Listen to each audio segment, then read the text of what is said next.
भगवान किसी को सुख और दुख क्यों देते हैं। तो यहाँ पे मैत्रेय जी ने कहा भगवान तो किसी को सुख दुख नहीं देते हैं, निज कृत कर्म भोग सब भ्राता। और जिस भगवान की आप बात करते हो वो तो इतना करुणा निधान है कि भक्तों की रक्षा के लिए वो हर अवतार लेता है।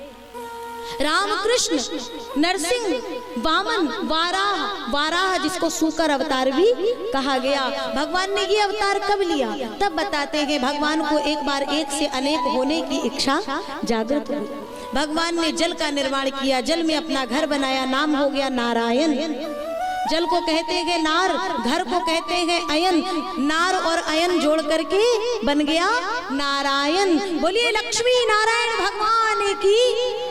और वहीं पे अपने नाभि से कमल की उत्पत्ति करी, कमल पे विधाता ब्रह्मा की उत्पत्ति करी। और ब्रह्मा जी ने विचार किया मेरा उत्पत्ति करता कौन है, मेरी उत्पत्ति कहाँ से हुई? तो कमल के पुष्प की नाल में भीतर ही भीतर कई वर्षों तक घूमते रहे और छोर नहीं मिला। हार करके पुष्प पर पुनः आ गए। दो अक्षर आते हैं ता और पा, मानो तप का इशारा हुआ। और कई वर्षों तक उन्होंने तप किया और उसके पश्चात भगवान नारायण का उन्हें दर्शन हुआ। और नारायण का दर्शन होता है, नारायण फिर उन्हें कहते हैं अब आप सृष्टि का सृजन आगे बढ़ाएं। हमारे ब्रह्मा जी ने सर्वप्रथम इस सृष्टि में मनु और शत्रुपा जी की उत्पत्ति करी और उनसे कहा आप सृष्टि को आगे बढ़ाएं। लेकिन जब वो मनु और शत्रुपा जी सृष्टि को करने चले तो पृथ्वी कहीं नहीं दिख रही। क्यों? हिरण्याक्ष पृथ्वी का हरण करके जाता है। परीक्षित जी ने कहा ये हिरण्याक्ष कौन है? बोले कश्यप जी की पत्नी के दुराग्रह से उनको पता चला, जब वे गर्भवती हुई तो उनको पता चला उनके गर्भ में जो बालक हैं वो निशाचरी प्रवृत्ति के होंगे।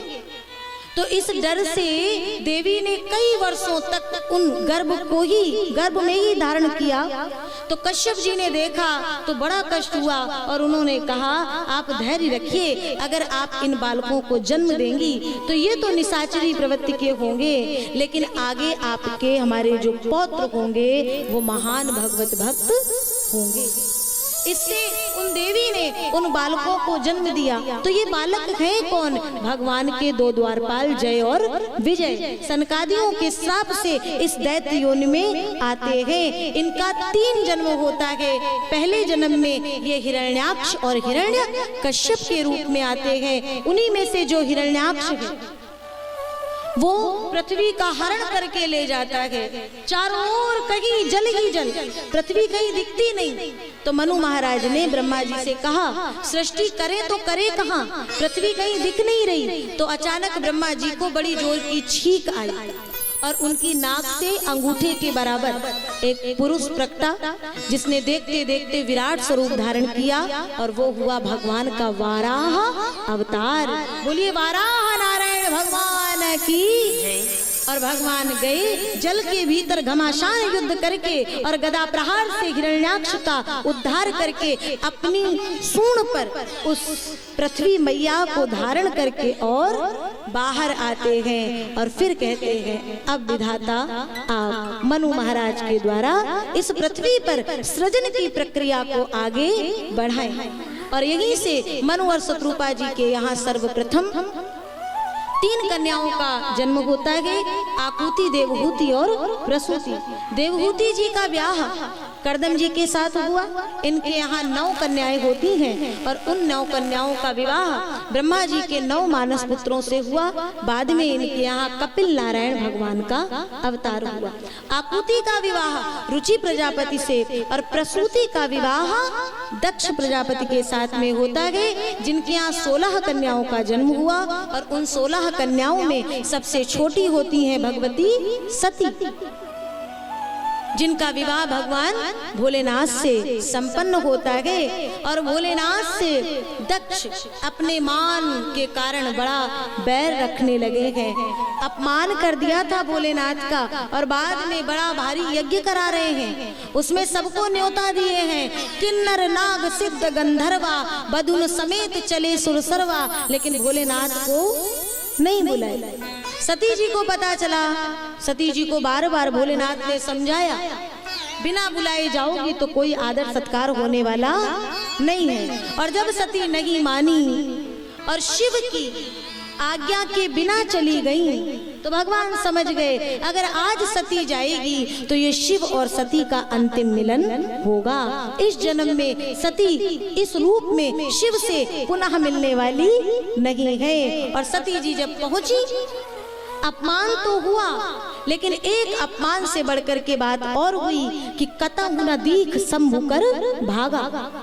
पतिव्रता नारी अपना अपमान सह सकती है, परंतु अपने पति का अपमान नहीं सह सकती है। और उसी समय अपने शरीर को सतीत्व की योगाग्नि में भस्मीभूत करके और कहती है, जिस किसी ने शिव निंदा कही या सुनी उसे उसका फल शीघ्र मिलेगा।